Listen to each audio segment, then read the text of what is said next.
নমস্কার, আজকে নতুন ভিডিও নিয়ে আপনাদের সামনে হাজির হয়েছি। আপনারা জানেন আজকে 22শে জানুয়ারি। আজকে কিন্তু অযোধ্যায় যে নতুন রাম মন্দির, সেখানে রামলালার মূর্তি প্রাণ প্রতিষ্ঠাতা হয়েছে এবং সেখানে বহু মানুষ নিমন্ত্রিত আমন্ত্রিত ছিল এবং সেখানে আপনারা টিভিতে দেখেছেন। সেই ভিডিও আর দিচ্ছি না এখানে। তবে নদিয়া জেলাতে কোন কোন জায়গায় সীতা মন্দির বা রাম মন্দির রয়েছে সেটাও কিন্তু আপনাদের জানা দরকার। তাই এই দেখুন, কৃষ্ণগঞ্জের শিবনিবাসের রাম সীতা মন্দির, এটাও কিন্তু প্রায় 250 বছরের অধিকের পুরনো রাজা কৃষ্ণচন্দ্র রায়ের প্রতিষ্ঠিত রাম সীতা মন্দির। এখানে কোষ্ঠী পাথরের রাম, সীতা এবং লক্ষ্মণ তিনটে মূর্তি এখানে রয়েছে। এখানে নিত্য পুজো হয়। তবে আজকেও এখানে অন্যান্য দিনের মতন পুজো হয়েছে। তবে কিছু ভক্ত আজকে হাজির হয়েছিল, তারাও পুজো দিয়েছে। যেহেতু অযোধ্যায় রাম মন্দিরের নতুন রাম যে লালা মূর্তি আছে সেখানে পুজো হয়েছে। তবে এখানেও ভক্তরা এসছেন। অনেকে তো অযোধ্যা যেতে পারেননি, পরে হয়তো যাবেন। কিন্তু যারা এখানকার মানুষ, তারা অনেক বাংলার মানুষ, তারা এই এলাকাতে এসে পুজো দেন অন্যান্য দিন। তবে আজকেও ভিড় ছিল, খারাপ ছিল না। তবে স্পেশাল কিছু ছিল না। তবে এই মন্দিরে সংস্কারের জন্য প্রশ্ন তোলে যে মন্দির ভক্ত কমিটি, তারা চাই মন্দিরটা সংস্কার হোক। এ দেখুন, এই হচ্ছে কোষ্ঠী পাথরের রাম সীতা মন্দির। এখানে রাম আর সীতা পাশাপাশি আছে এবং পাশে লক্ষ্মণও আছে, তবে সেটা পাশে আছে। এবং এখানেই কিন্তু এশিয়ার দ্বিতীয় বৃহত্তম এই এলাকাতেই শিব মন্দির রয়েছে। সেখানে তো আপনারা দেখেছেনই। তবে এই শিব মন্দিরের পাশেই এই রাম সীতা মন্দির রয়েছে।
এটা হচ্ছে আরও একটা নদিয়া জেলাতে মন্দির। তবে এই মন্দিরটা হচ্ছে নদিয়া জেলার কালীগঞ্জ ব্লকে মাটিয়ারি গ্রাম, খুব বর্ধিষ্ণু এবং খুব পুরনো গ্রাম। সেই এই কালীগঞ্জের মাটিয়ারি গ্রামে অনেকে এখানে রামবাড়ি বলে পরিচিত, কেউ আবার রাম সীতা মন্দির বলে পরিচিত, কেউ আবার রাজবাড়ি বলে পরিচিত।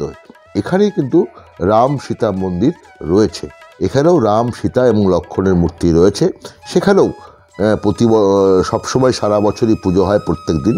তবে আজকের দিনে বিশেষ মানুষ, অনেক জায়গার মানুষ হাজির হয়েছেন।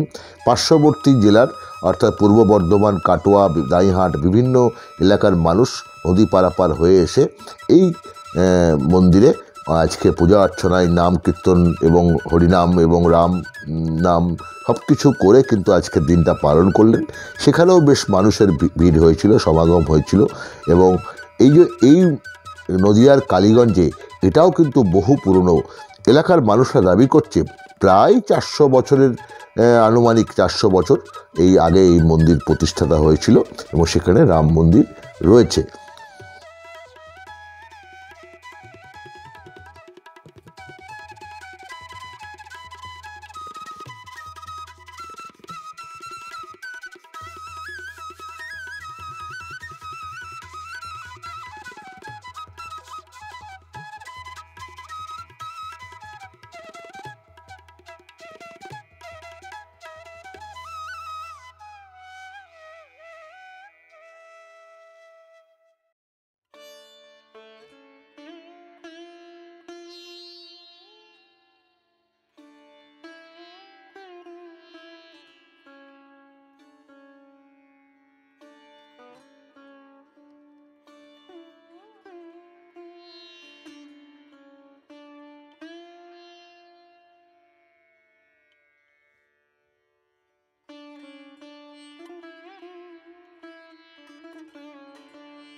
আরও একটা নতুন জায়গায় নিয়ে আসলাম। এটা হচ্ছে নদিয়ার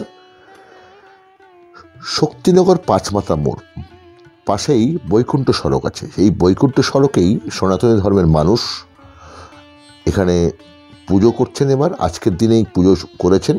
গতকাল থেকে এখানে আয়োজন শুরু হয়েছিল। এখানে আলোকসজ্জাও বেশ সুন্দরভাবে লাগানো হয়েছে এবং এখানে 4 দিন ধরে অনুষ্ঠান চলবে এবং বিভিন্ন ধরনের অনুষ্ঠান চলবে। সবটাই রামায়ণ এবং রামের চরিত্র নিয়ে অনুষ্ঠান হবে এবং থাকবে হচ্ছে হরিনাম, রামনাম, কীর্তন সহ বিভিন্ন ধরনের অনুষ্ঠান। সঙ্গে থাকবে এখানে নরনারায়ণ সেবা প্রত্যেক দিন এবং এখানে সবচেয়ে বিষয় হচ্ছে রামের কিছু অভিনয় নিয়ে যাত্রাপালাও আসবে, সেখানেও অনেক মানুষ দেখতে আসবে। তবে এখানে অস্থায়ী পূজা মণ্ডপ করা হয়েছে, সেখানে রাম, সীতা, লক্ষ্মণের এবং বিগ্রহ নিয়ে এসে পুজো হয়েছে আজকে এবং সেখানেও পুজো দেখতে মানুষের ভিড়, কৃষ্ণনগরে শহরের মানুষের ভিড় জমিয়েছিল এবং সেখানে আমরাও গেছিলাম। যেমন সুন্দর একটা মূর্তি এবং রাম, সীতা, লক্ষ্মণ এবং হনুমানজি সকলেই রয়েছেন এবং এই মূর্তি পুজো আজ সারাদিন হয়েছে এবং এখানে 4 দিন ধরে এই মূর্তি থাকবে এবং এখানে বিভিন্ন অনুষ্ঠান হবে। সেই অনুষ্ঠানে অংশগ্রহণ করবেন কৃষ্ণনগরের বহু মানুষ, সনাতন ধর্মের মানুষ তারা এবং সাধারণ মানুষ সকলেই এখানে অংশগ্রহণ করবে এবং নরনারায়ণ সেবা হবে প্রত্যেকদিন। এখানে প্রসাদ খাওয়ানো হবে, সেই প্রসাদ গ্রহণ করবেন অনেকেই। আজকেও অনেকে প্রসাদ খেয়েছেন। আগামীকাল, পরশু এরকম 4 দিন ধরে চলবে এখানে অনুষ্ঠান। বেশ ভালো করেছেন এবং সুন্দর, মূর্তিটাও সুন্দর। রামের মূর্তি অসাধারণ দেখতে, অসাধারণ মূর্তি। কৃষ্ণনগরে কোনো পালের তৈরি, এটা তো অবকাশ রাখে না যে কৃষ্ণনগরে মৃৎশিল্পীদের তাদের যে হাতের কাজ তা কিন্তু অপরূপ সুন্দর, এটা কিন্তু বলার অবকাশ রাখে না। কিন্তু বিষয়টা হচ্ছে যে নদিয়ায় বেশ কিছু জায়গায় এরকম আজকের দিনে রাম সীতা পুজো করেছেন, অনেকেই করেছেন। অনেক জায়গায় ছবি দিয়ে পুজো হয়েছে। অনেক জায়গায় লাড্ডু বিতরণ করেছে, অনেক জায়গায় পায়েস বিতরণ করেছে এবং সব মিলিয়ে বলা যেতে পারে সারা ভারতবর্ষ, যেমন বাংলা এবং এই রাজ্য এবং এই জেলা নদিয়া জেলাতেও কিন্তু বিভিন্ন জায়গায় অনুষ্ঠান হয়েছে। এবং এই যেখানে যে এই মূর্তি পূজা এবং হয়েছে সেখানেও কিন্তু অনেক ধরনের অনুষ্ঠান আজকেও ছিল এবং প্রত্যেক দিনই থাকবে, আগামী 4 দিন থাকবে। অনেকেই যারা মনে করবেন যে এই বৈকুণ্ঠ সড়কে গিয়ে দেখতে পারেন, অবশ্যই ভালো লাগবে। কারণ এখানে যে মানুষগুলো যারা অনুষ্ঠানের আয়োজন করেছেন তারাও প্রত্যেকেই খুব ভালো মানুষ, তারা সনাতন ধর্মের মানুষ এবং তারা চায় যে আমাদের মনে, সকলেরই মনে যেন রামের যে চরিত্র তা সকলের মনে ফুটে উঠুক। সেই কারণেই এই ধরনের অনুষ্ঠান সারা যেমন দেশে ছড়িয়ে পড়েছে, তেমনি আমাদের এই রাজ্যেও, এই জেলাতেও কিন্তু তার ব্যতিক্রম কিছু নয়। দেখতে থাকুন, আরও আসছি, আরও এরপরে পুজো আছে, কোথায় কি হলো দেখতে থাকুন।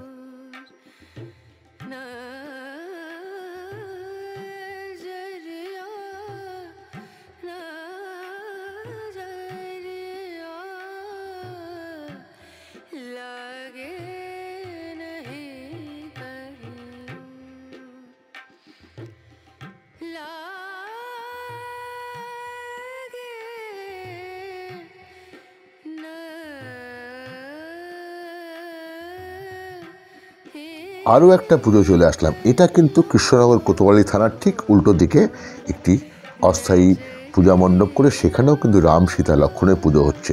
সেখানেও আমরা গেছিলাম, সেই সুন্দরভাবে পুজোর মুহূর্তটা আমরা দেখেছি, অনুভব করেছি এবং সেখানেও একটা সুন্দরভাবে একটা মূর্তি পূজা হয়েছে। সেখানে প্রসাদেরও ব্যবস্থা করা হয়েছে, অনেকে প্রসাদও গ্রহণ করেছেন এবং সেই প্রসাদ গ্রহণ করে অনেকে তৃপ্তি লাভ করেছেন। আজকের দিনে অনেকেই তো অযোধ্যায় যেতে পারেননি, কারণ যাওয়ার সুযোগ নেই সাধারণ মানুষের যাওয়ার। এখনও পর্যন্ত আগামী 25 তারিখের পর থেকে সেখানে সব মানুষ যেতে পারবে। এখানে বেশ বাজনা টাজনা বেশ সুন্দর বাজছিল এবং ভালো লাগছিল সেই বাজনাগুলো। আমিও ওখানে অনেকক্ষণ বেশ কিছু সময় ছিলাম এবং সত্যিই ভালো লাগলো যে সনাতনী মানুষরা যে তাদের যে এই রাম সীতা লক্ষ্মণ পুজো করছেন আজকের দিনে। হয়তো আমার মনে হয়, ব্যক্তিগত মনে হয়, এই 22শে জানুয়ারি অনেকেই হয়তো এটা এই আজকের দিনে প্রতি বছরই হয়তো পুজো করবেন হয়তো।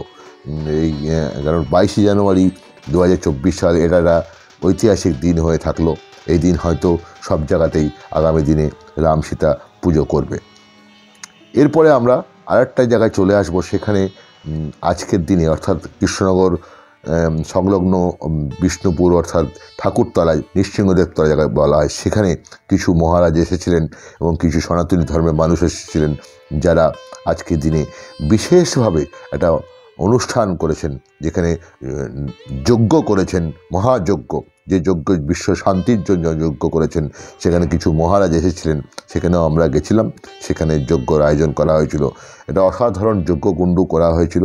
সেই কুণ্ডতে বহু ঘি, মধু এবং নানান কিছু যজ্ঞের দ্রব্যাদি দিয়ে সেখানে যজ্ঞ করা হয়েছিল। দেখুন, এই যজ্ঞ বেশ একটা কাপড় দিয়ে সেই যজ্ঞর যে কাঠ ঢেকে রাখা হয়েছে এবং সেখানেই বেশ নাচ গান, হরিনাম কীর্তন সব কিছুই হয়।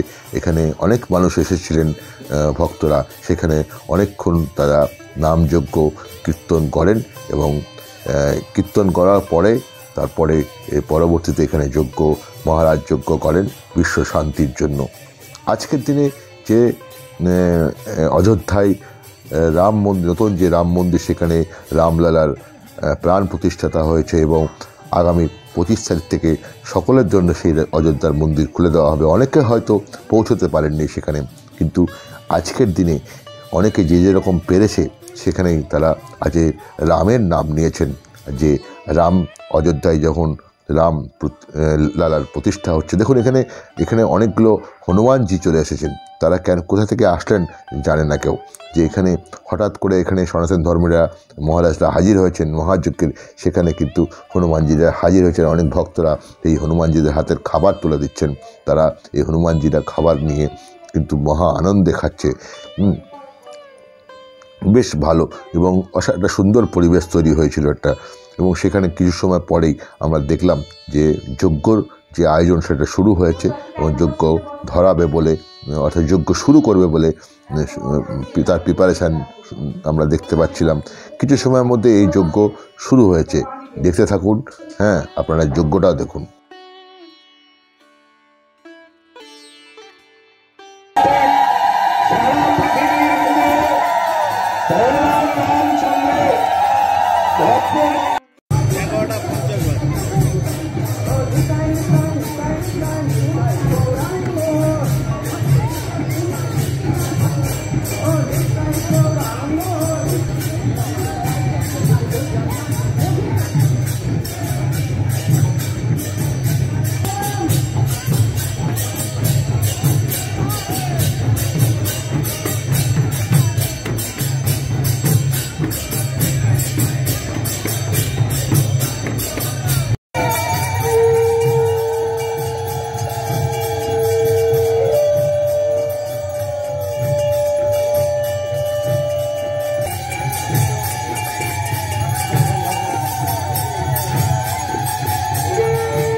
पुरुषोत्तम भगवान रामचंद्र की, परम पुरुषोत्तम भगवान रामचंद्र की जय श्री राम।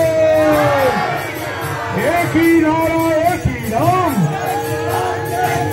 एक ही नारा एक ही नाम, जय श्री राम, जय जय श्री राम, जय श्री राम। राम के बिना राम जी चले न हनुमान के बिना। जय हनुमान ज्ञान गुण सागर, जय कपीत न लोक उजागर। राम पुत्र पवन सुत नामा, जय श्री राम, जय श्री राम। मातारा जय श्री राम। সবাইকে ভালো রেখো, সবাইকে ভালো রেখো, সবাইকে ভালো রাখো। জয় রাম, জয় রাম, জয় জয়। ভক্ত পালা কি এখানকার ভক্তদের, এখানকার ভক্তদের, এখানকার ভক্তদের নরসিংহ বাবার জয় হোক। তাহলে আমরা ভিডিওর প্রায় শেষ মুহূর্তে চলে আসলাম। এটা কিন্তু সেই ঠাকুরতলা নরসিংহ মন্দিরের সামনেই কিন্তু মহাযজ্ঞ হলো, সকলের বিশ্ব শান্তির জন্য, সকলের ভালো রাখার জন্য। এই যজ্ঞতেও আমরাও ছিলাম এবং সেখানে রামের ধ্বনি হচ্ছিল এবং যজ্ঞও সুন্দরভাবে হচ্ছিল। তবে কেমন লাগলো ভিডিওটা? অবশ্যই ভালো লাগবেন। এই ইনফরমেশান দিলাম আপনাকে এত সুন্দর নদিয়া জেলার। অবশ্যই নতুন ভিডিও সদস্য হলে আপনি লাইক, শেয়ার, কমেন্ট করবেন। আর যদি সাবস্ক্রাইবার না করে থাকেন তাহলে সাবস্ক্রাইব করে রাখবেন। আবার পরবর্তী নতুন কোনো ভিডিও নিয়ে আসবো। তবে ভালো থাকবেন, সকলেই সুস্থ থাকুন। ধন্যবাদ।